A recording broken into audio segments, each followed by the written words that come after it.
পুরুষের প্রবেশাধিকার নেই যে দ্বীপে। এ এক আশ্চর্য দ্বীপ, নেই কোনো পুরুষ।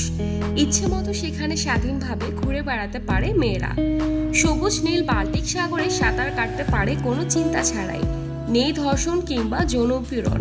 এমনকি পুরুষের দৃষ্টি আকর্ষণ করার জন্য মেয়েদের বিশেষ কোনো সাজগোজের যেমন প্রয়োজন নেই।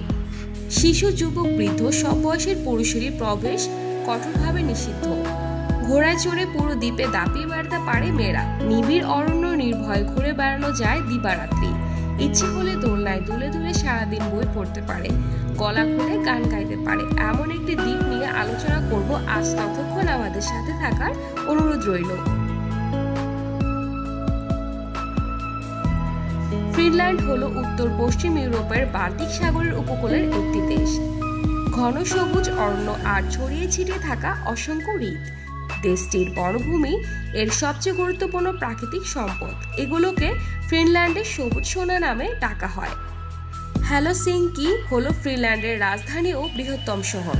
এই হেলসিঙ্কিকে বলা হয় বাল্টিক সাগরের মুক্তা। পাশ দিয়ে বয়ে গেছে বাল্টিক সাগর। সেই সাগরের ঠান্ডা নীল সবুজ জলরাশি উপকূলে রয়েছে সবুজে ঘেরা ছোট্ট একটি দ্বীপ, নাম তার সুপার সি। বিপজ্জনক অথবা নিরীহ সব রকম পুরুষেরই প্রবেশ নিষিদ্ধ সেখানে। সুপার সি দ্বীপের মালিক একজন মার্কিন নারী, তার নাম ক্রিস্টিনা রথ। তিনি জানিয়েছেন একবার ছুটি কাটাতে তিনি আমেরিকার একটি রিসর্টে যান। সেখানে গিয়ে ভ্রমণকারীদের আচরণ ও ক্রিয়াকলাপ দেখে তার মনে হয় নারী পর্যটকদের প্রতি পুরুষ ভ্রমণকারীদের আচরণ ও দৃষ্টিভঙ্গি ঠিক স্বাভাবিক নয়। উল্টো দিকে নারীদের সমস্ত মনোযোগ পুরুষ সঙ্গীদের উপর। তখন থেকে ক্রিস্টিনা ভেবেছেন শুধু নারীদের জন্যই তিনি একটি দ্বীপ বানাবেন। ইউটোপিয়া নয়, সত্যি সত্যি এক বাস্তব দ্বীপ। সেখানে নারীরা সম্পূর্ণ নিজের মতো করে বাঁচবেন আর নিজেকে নিয়ে ব্যস্ত থাকবেন। কোনো পুরুষের উপর নির্ভর করতে হবে না তাদের। এরপর তিনি কিনে ফেললেন 8.4 একরের একটি সমুদ্র বেষ্টিত মনোরম দ্বীপ। নাম রাখলেন সুপার সি। দ্বীপটিকে বিলাসবহুল অবসরযাপন কেন্দ্র হিসেবে রূপ দেবার জন্য তিনি বহু অর্থ ব্যয় করে।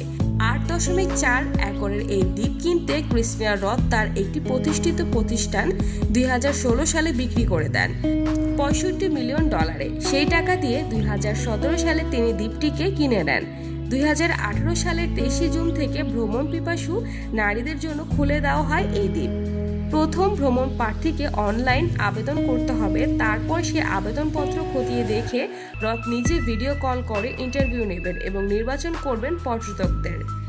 কয়েক হাজার আবেদনকারীর মধ্যে থেকে সব তথ্য যাচাই করে প্রতিবার মাত্র 10 জন নারীকে নির্বাচন করা হয়। ক্রিস্টিনা জানিয়েছেন এই দ্বীপের পরিকল্পনার পেছনে কোনো পুরুষ বিদ্বেষ নেই। ভবিষ্যতে নারীদের বিশেষ অতিথি হয়ে পুরুষরাও হয়তো এই দ্বীপে পা রাখার অনুমতি পাবেন। তবে আপাতত সে সম্ভাবনা নেই। কোনো পুরুষ সঙ্গী ছাড়া এই দুশ্চিন্তামুক্ত দ্বীপ জীবন যে কোনো নারীকে করে তুলবে আত্মবিশ্বাসী। দর্শক, আমাদের ভিডিওটি কেমন লেগেছে তা আমাদের কমেন্ট করে জানাবেন। ভালো লাগলে লাইকে ক্লিক করবেন। পাশাপাশি এমন ইন্টারেস্টিং এবং মজার মজার ভিডিও পেতে আমাদের চ্যানেলটি সাবস্ক্রাইব করে বেল আইকনটিতে ক্লিক করে রাখবেন। আমি এবারের মতো বিদায় নিচ্ছি। ধন্যবাদ।